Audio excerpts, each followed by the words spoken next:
I'm not a makeup artist, yet I'm going to show you how easy using a stage fright prosthetic can be. You'll need a cosmetic grade adhesive like spirit gum and the appropriate remover. I suggest using at least 2 colors of makeup and remover, and then you'll need some application sponges or other makeup application tool. Optional items that you may want to pick up are liquid latex, stipple sponges, powder and powder puff, additional colors of makeup, and a water or castor oil based sealer. You want to make sure, this is important, that you test all the products that you're going to be using to make sure that you're not sensitive to them. If a reaction occurs, you should remove the products immediately. If there are no signs of a reaction, keep all the products in place for about an hour. Reactions are not always immediate.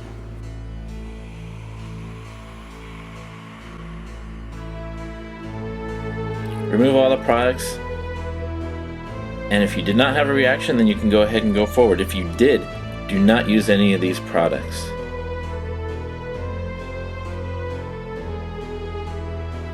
If you're using cream makeup, you should seal your appliance with castor oil by brushing it on liberally, and you let it soak in for about 10 minutes.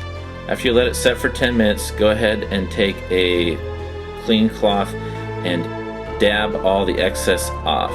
If you're using water-based makeup, there are water-based sealers available. If you're using rubber mask grease makeup, you don't need a sealer. First step is to take your base color and cover your entire appliance with your base color. Use dabbing strokes, not so much as wiping strokes. If you are going to wipe some on, dab over it just to break it up.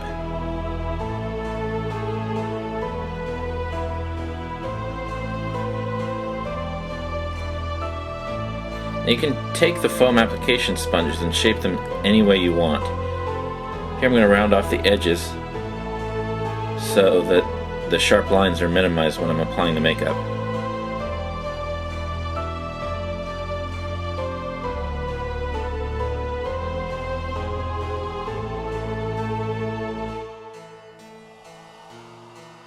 I'm going to cut this down to a nice sharp point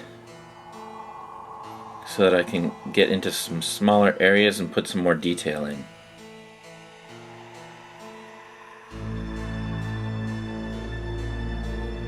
You can see that nice point on there. I'm going to take some black. I'm going to emphasize some of the scales and creases in the piece with the black.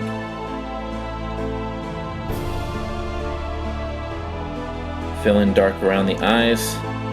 Don't be afraid to be a little sloppy with this. We will smooth it out later. And nice clean lines look unnatural. I'm going to go back over with my base color, tap lightly to smooth out the lines and blend in the color.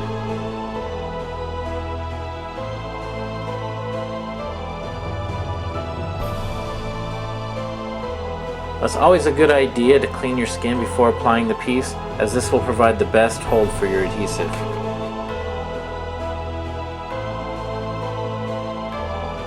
Put the piece to your face before using any adhesive to get an idea of placement. I like to put a little adhesive on the back of the piece as well as on my skin. You should always start at the center of a piece. Most full face pieces, the nose will be your center.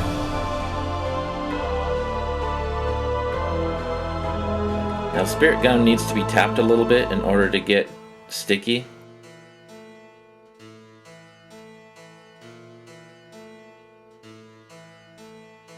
Now place the piece carefully on my nose and work outward.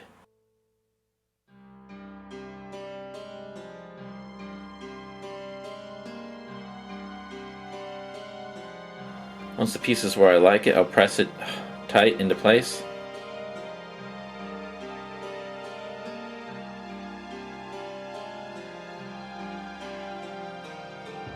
And then I will add additional adhesive to the outside of the mask.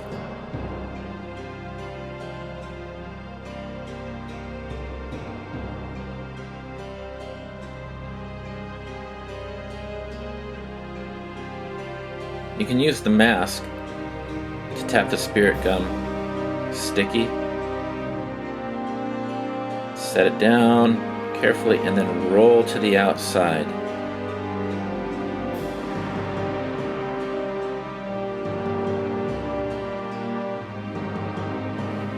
The prosthetic is built on a generic face form, so it may not fit your face perfectly, but because it is a soft, pliable material, it can be stretched to fit.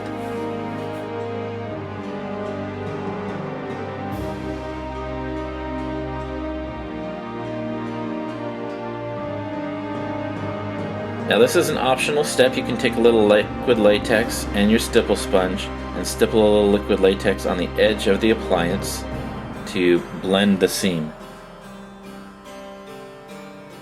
Take your base color to cover your skin and the edge of the appliance. It's okay if you go over the edge of the appliance.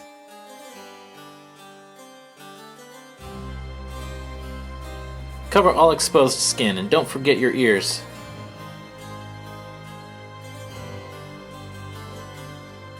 I'm going to draw in some extra lines and scales just to confuse and camouflage the edge of the appliance.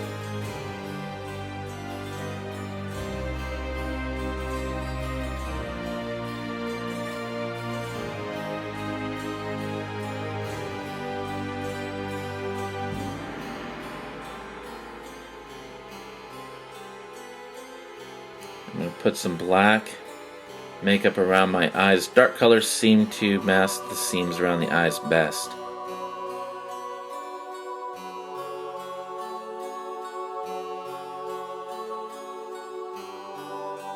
And dab a little bit of my base color in to break up the black.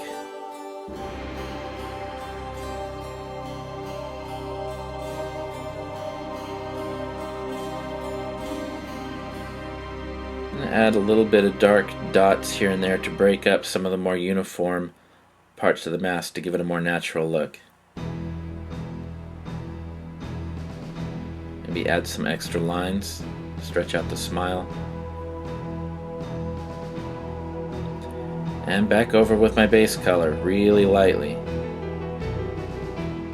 to blend and smooth the dots.